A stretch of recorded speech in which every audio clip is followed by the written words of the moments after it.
Assalamualaikum warahmatullahi wabarakatuh. Nama saya Adi Feli Pratama, asal Prodi Ilmu Perpustakaan. Di sini saya akan mempresentasikan hasil kerja saya, yaitu judulnya Perpustakaan Memiliki Fungsi, Peran, dan Perkembangannya di Era Digital. Gambaran umum tentang perpustakaan. Perpustakaan adalah lembaga yang mengelola koleksi sumber informasi baik dalam bentuk cetak maupun digital dan menyediakan layanan kepada masyarakat untuk keperluan pendidikan, penelitian, dan rekreasi. Transformasi zaman di era digital, perpustakaan tak lagi hanya ruang fisik, tapi juga secara virtual untuk menjangkau pengguna secara lebih luas dan fleksibel. Beberapa fungsi dan peran perpustakaan. Perpustakaan memiliki beberapa fungsi. 1. Fungsi edukatif, yaitu menyediakan bahan pustaka yang menunjang proses belajar mengajar. 2. Menjadi pusat pembelajaran mandiri bagi siswa, mahasiswa, dan masyarakat umum. Fungsi kedua yaitu informatif, menyediakan informasi yang akurat, terpercaya, dan terorganisir, serta mendukung kegiatan penelitian dan pengambilan keputusan. Fungsi ketiga yaitu dokumentasi, melestarikan hasil karya intelektual bangsa dalam bentuk buku, naskah, jurnal, dan media lainnya, serta mengarsipkan koleksi sejarah, budaya, dan kebijakan publik. Sementara perpustakaan memiliki peran dalam masyarakat, yaitu 1. Peran kultural, menjadi penjaga warisan budaya dan identitas bangsa, serta memperkenalkan literatur lokal dan tradisi melalui koleksi dan kegiatan literasi. Peran kedua, sosial, menjadi ruang publik untuk pembelajaran inklusif dan kolaboratif, menyediakan layanan bagi masyarakat kurang mampu atau daerah terpencil. Peran ketiga yaitu rekreatif, menyediakan bahan bacaan ringan seperti novel, majalah, dan multimedia untuk hiburan, dan juga menyelenggarakan kegiatan seperti bedah buku, diskusi, dan pameran budaya. Perkembangan perpustakaan di era digital, digitalisasi dan informasi. 1. Digitalisasi koleksi. Koleksi buku, jurnal, dan dokumen diubah ke format digital dan mempermudah pelestarian akses terhadap koleksi langka atau tua. Perpustakaan digital 2. Hadirnya perpustakaan digital seperti e-Pusnas, Perpusnas digital, dan repositori institusi. Pengguna dapat mengakses koleksi kapan saja dan di mana saja. 3. OPAK dan sistem informasi. Online Public Access Catalog, disingkat OPAK, memudahkan pencarian bahan pustaka secara daring. Integrasi dengan sistem informasi akademik untuk peminjaman dan pemantauan koleksi. Transformasi layanan dan peran. 1. Layanan jarak jauh.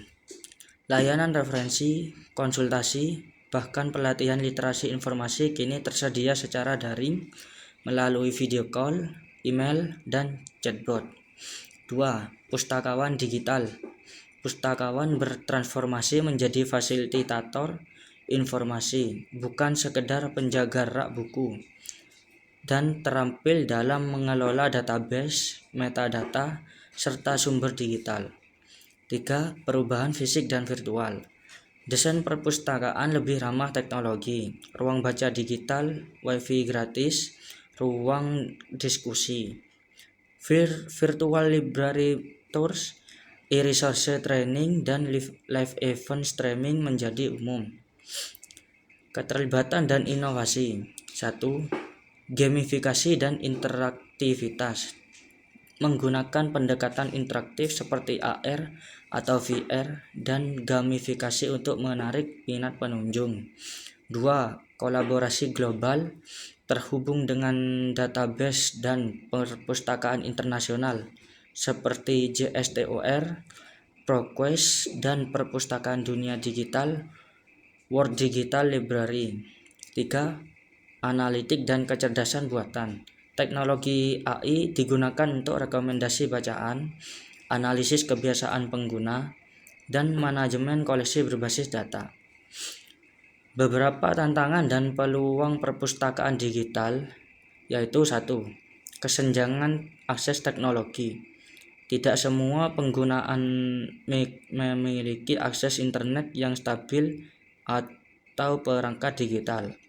2. Perpustakaan di daerah terpencil sering kekurangan infrastruktur. Tantangan perpustakaan digital kedua adalah rendahnya literasi digital.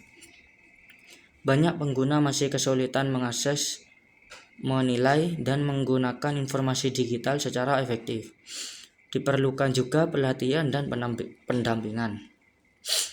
Tantangan ketiga yaitu isu keamanan dan hak cipta. Risiko kebocoran data pengguna, batasan hak cipta membatasi distribusi koleksi digital, terutama buku teks dan jurnal ilmiah. Tantangan keempat yaitu adaptasi SDM perpustakaan. Tidak semua perpustakawan siap dengan tuntutan digitalisasi. Diperlukan pelatihan teknis dan pengembangan kompetensi baru. Peluang perpustakaan digital yaitu diantaranya 1. Akses lebih luas dan inklusif. Pengguna dapat mengakses koleksi dan layanan kapanpun dan dari manapun. Membuka peluang belajar sepanjang hayat, lifelong learning. Peluang kedua yaitu kolaborasi lintas lembaga dan negara. Berbagai koleksi dan sumber daya digital dengan perpustakaan lain, termasuk internasional. Mendukung open access dan riset kolaboratif global. Peluang ketiga yaitu efisiensi operasional. Penggunaan sistem digital meningkatkan efisiensi manajemen koleksi, peminjaman, dan pelaporan, serta otomatisasi mengurangi beban kerja administratif. Peluang keempat adalah inovasi layanan informasi. Pemanfaatan teknologi baru AI, chatbot, dan VR menghadirkan pengalaman pengguna yang lebih personal dan menarik. Perpustakaan bisa menjadi pusat inovasi dan kreativitas digital. Beberapa contoh implementasi teknologi dalam perpustakaan antaranya 1. iPusnas atau Perpustakaan Digital Indonesia. Aplikasi resmi dari Perpusnas RI yang memungkinkan masyarakat meminjam dan membaca e-book secara gratis. Fitur e-book reader, koleksi lokal, rekomendasi bacaan. 2. Repositori institusi dan e-library kampus. Contoh UI Library, UGM e-Library, Unerepository. Menyediakan skripsi berupa tesis, jurnal, dan hasil penelitian dalam format digital. 3.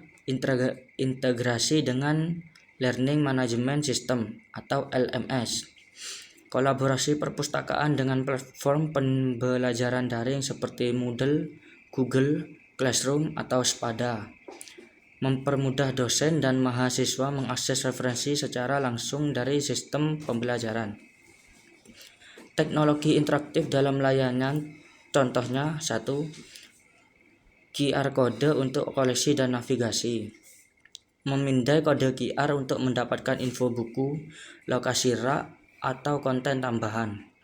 Efisiensi dan minim interaksi fisik. 2. Chatbot dan virtual assistant.